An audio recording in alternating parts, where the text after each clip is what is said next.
जय जय गुरुवर, जय जय सर्वशक्ति। लोग कहते हैं गधों के सिर पर सींग नहीं होते। बड़ी विचित्र बात है।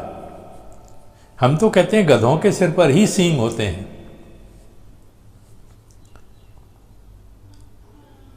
कैसे होते हैं?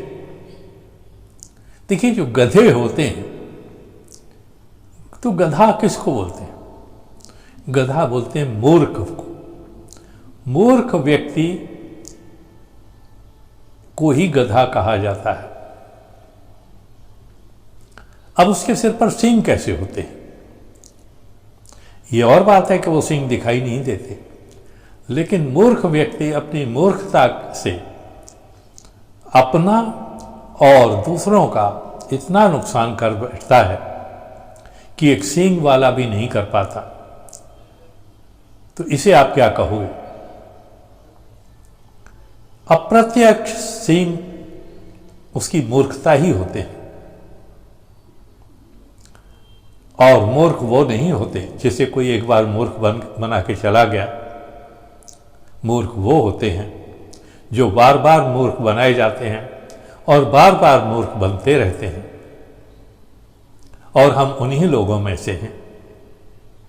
हमें ये राजनेता हर 5 साल के बाद में जब भी चुनाव होते हैं, हमें एक बहुत खूबसूरत ख्वाब दिखा करके बेवकूफ़ बना के चले जाते हैं और फिर करते उल्टा ही है। कहते हैं हम आपका अच्छा करेंगे, आपके दिन अच्छे आएंगे। लेकिन दिन किसके अच्छे आए? दिन उसके अच्छे आए जिसने आपको ये ख्वाब दिखाया था कि अच्छे दिन आएंगे। आपसे ये नहीं कहा कि किसके दिन अच्छे आएंगे। आपने समझा आपके दिन अच्छे आएंगे, मगर कहने वाले का मतलब ये था कि उसके दिन अच्छे आएंगे।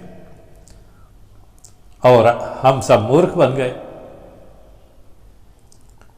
और बार बार मूर्ख बनते जाते हैं।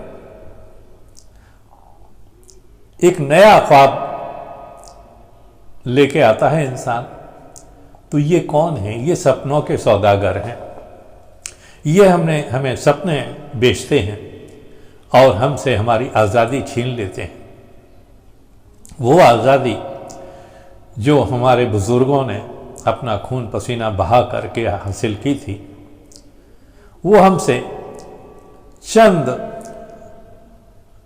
ख्वाब दिखा करके अपने सपने हमें बेच करके चले जाते हैं और आज़ादी हमसे ले जाते हैं उसकी कीमत के तौर पर।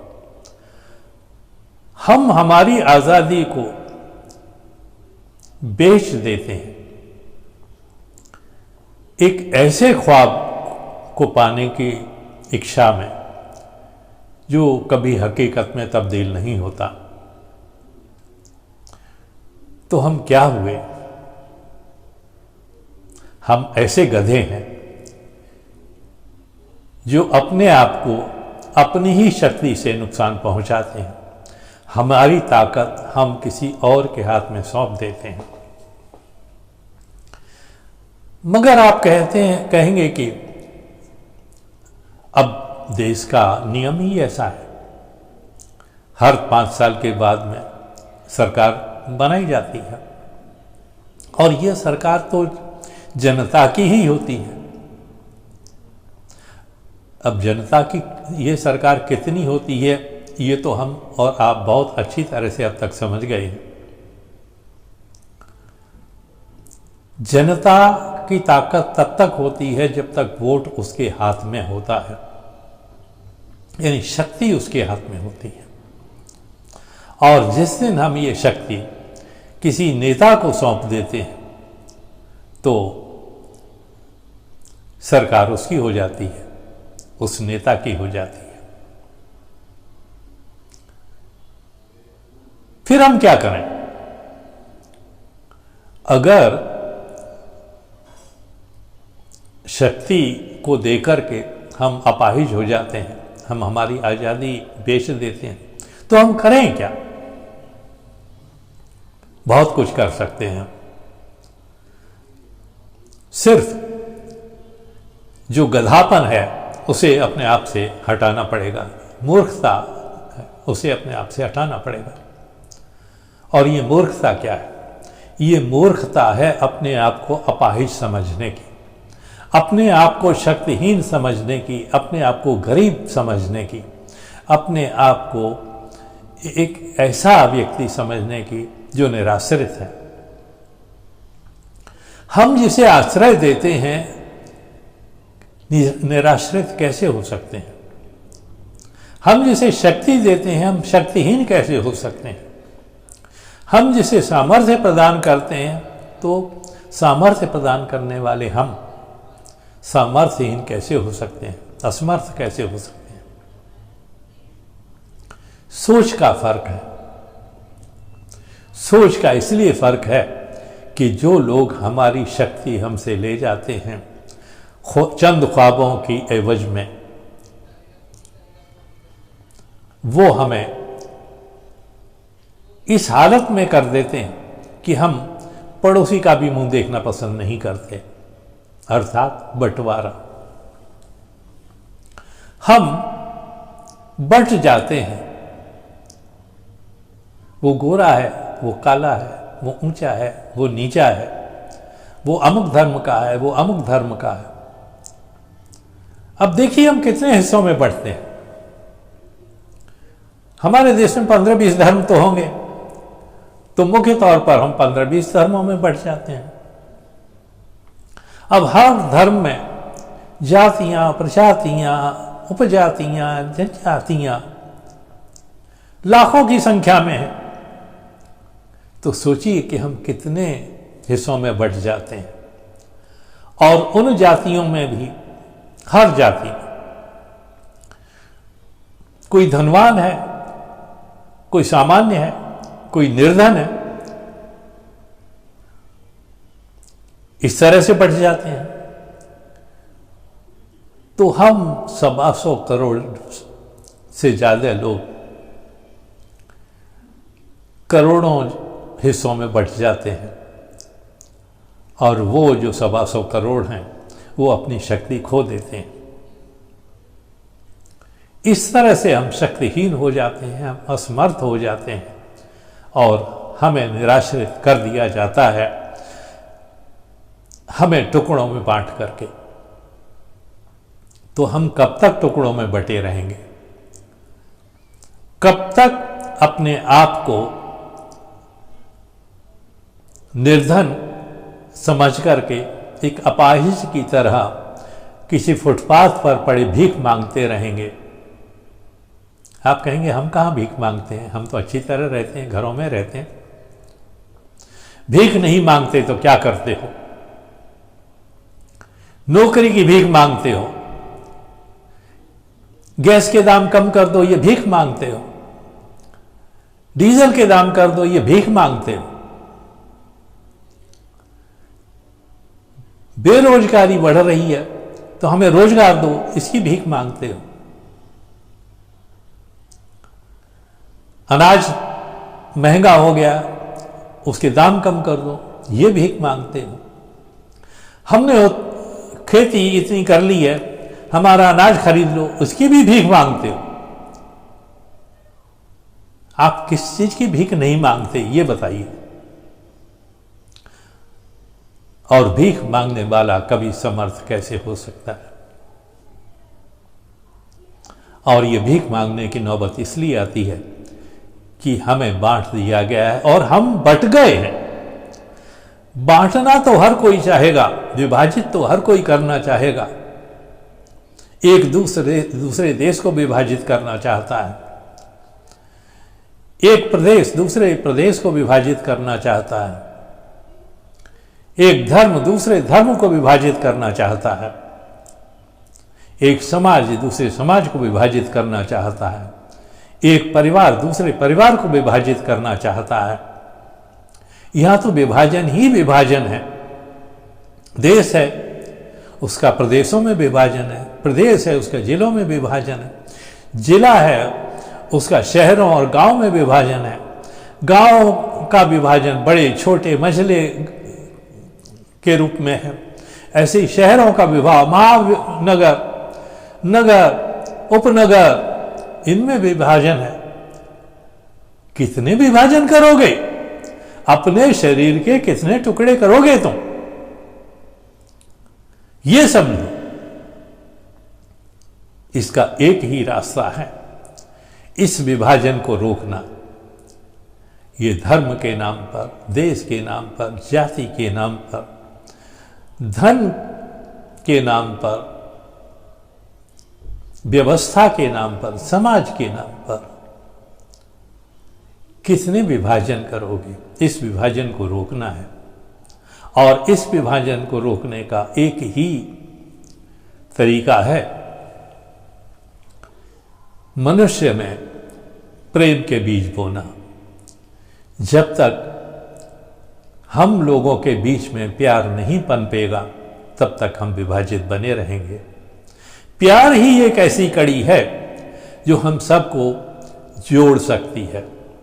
वो हर बंधन को तोड़ करके हर व्यक्ति को, हर समाज को, हर जाति को, हर धर्म को, हर प्रदेश को, हर देश को विभाजित होने से बचा सकती है और एक कड़ी में जोड़ सकती है। और उसी मुहिम को आगे बढ़ाने के लिए हम आपके सामने यही प्रस्ताव लेके आते हैं कि आप जुड़िए, एक दूसरे से जुड़िए, एक दूसरे के साथ होइए और अपनी शक्ति को पहचानिए, अपनी शक्ति को उजागर कीजिए, अपनी शक्ति को बढ़ाइए, अपनी सामर्थ्य को बढ़ाइए। और ये सामर्थ्य तब बढ़ेगी जब आप एक मंच पर आएंगे और उस मंच का नाम हमने सर्वशक्ति दिया है। सबसे प्रेम करने वाला सर्वशक्ति, सबके प्रति आसक्ति रखने वाला, सबके प्रति प्रेम रखने वाला, ये है सर्वशक्ति आनंदालय। आप आइए, उससे जुड़िए और एक रस हो करके, समरस हो करके अपना, अपने गांव शहर का, अपने देश का विकास कीजिए।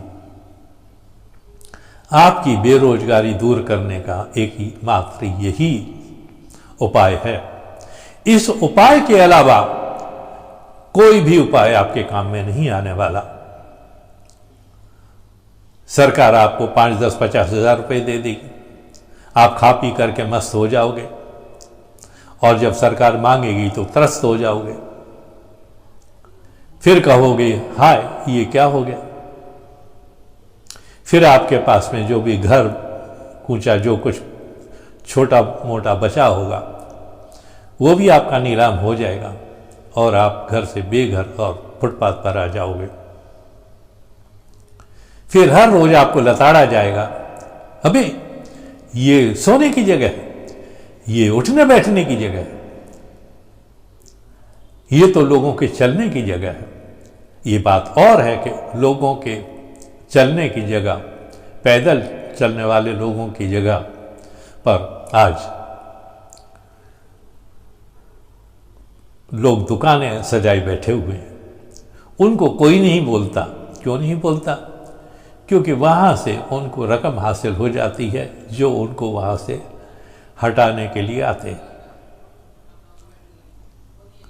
समस्या भ्रष्टाचार की तो बहुत है, मगर उसको रोकने का एक ही तरीका है, हम समर्थ बने और जो भी गलत है उसके खिलाफ जब हम एकजुट होकर के आवाज़ उठाएंगे तो हमारी आवाज़ देश तो क्या विदेशों में भी, सारे संसार में सुनी जाएगी और उसका असर होगा। जब जब हमने मिलकर के आवाज़ उठाई है उसका असर हुआ है।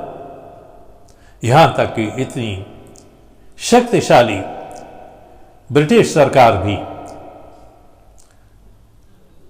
झुक गई उस विशाल समूह की आवाज के सामने। हम क्यों नहीं वो कर सकते? हमें तो सिर्फ एक साथ एक जगह आकर आना है तो आइए हम इस मुहिम को आगे बढ़ाएं, अपनी बेरोजगारी, अपनी दरिद्रता, अपनी दीनता को दूर करें, अपनी असमर्थता को सामर्थ्य बनाएं और शक्तिहीन को शक्तिशाली बनाएं। इसी बात को लेकर के हमने आपसे बार बार कहा है कि आप हमारे चैनल को सब्सक्राइब करें और उसे लगातार देखते रहें। नए नए वीडियोज़ आते रहते हैं, हम अपनी बातें आपको समझाते रहते हैं। लेकिन हमारा काम सिर्फ आपको समझाने का नहीं है। आप हमारे साथ जब जुड़ जाएंगे तब हम आपको ये बताएंगे कि आपकी बेरोजगारी कैसे दूर हो सकती है, आपकी दरिद्रता कैसे दूर हो सकती है। यूँ तो हम बीच बीच में आपको इशारे करते रहते हैं, बताते रहते हैं। तो आइए हमारे जो भी वीडियोस हैं उसे आप दूसरों के साथ शेयर भी कीजिए, कमेंट्स ज़रूर कीजिए। व्हाट्सएप का नंबर हमने दे रखा है, अपनी बात कहनी है तो उस पर ज़रूर कीजिए। कॉल मत कीजिए क्योंकि कॉल ब्लॉक कर दी गई है। बस आज इतना ही। धन्यवाद, शुक्रिया, थैंक यू वेरी मच।